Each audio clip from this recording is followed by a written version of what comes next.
The EPP group opposes the Commission's proposed cuts to funding for cohesion and agricultural policies. The Parliament approved new rules improving the situation for workers temporarily posted in other EU countries.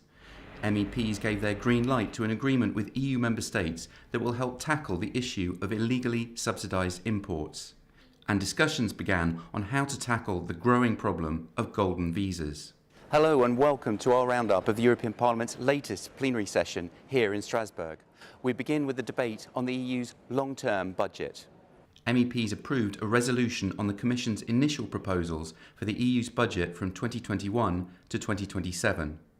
During a debate in plenary, José Manuel Fernandes, EPP group spokesperson in the Parliament's Budgets Committee, expressed his opposition to the Commission's proposed cuts to cohesion funding and to the Common Agricultural Policy, or CAP for short. Nós não podemos dizer que a política de coesão funciona bem e tem aumentado o produto interno bruto numa série de países e até ajuda todos os outros Estados-membros e depois vamos cortar essa política de coesão.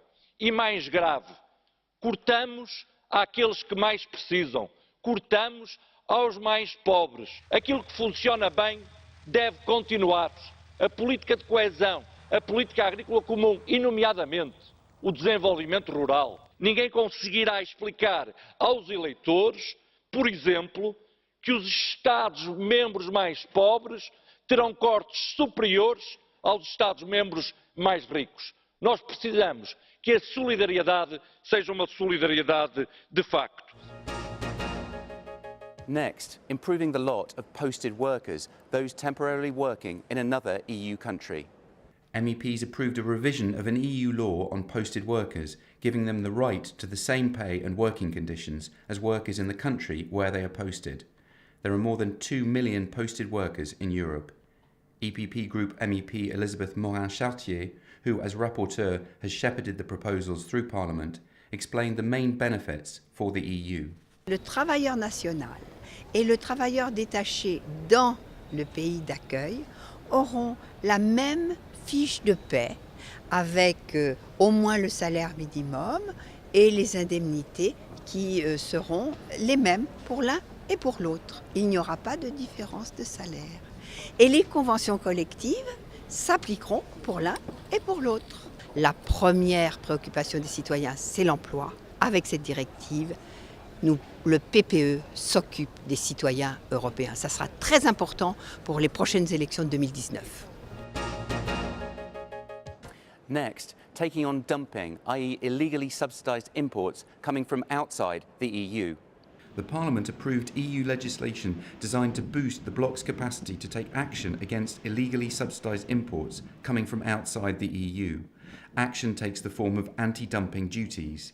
EPP Group MEP Christopher Fjellner, the Parliament's rapporteur on this file, sounded a note of caution about when the EU should impose these duties. For every job protected by anti-dumping duties, we always run the risk of potentially threatening some job in another part of the economy.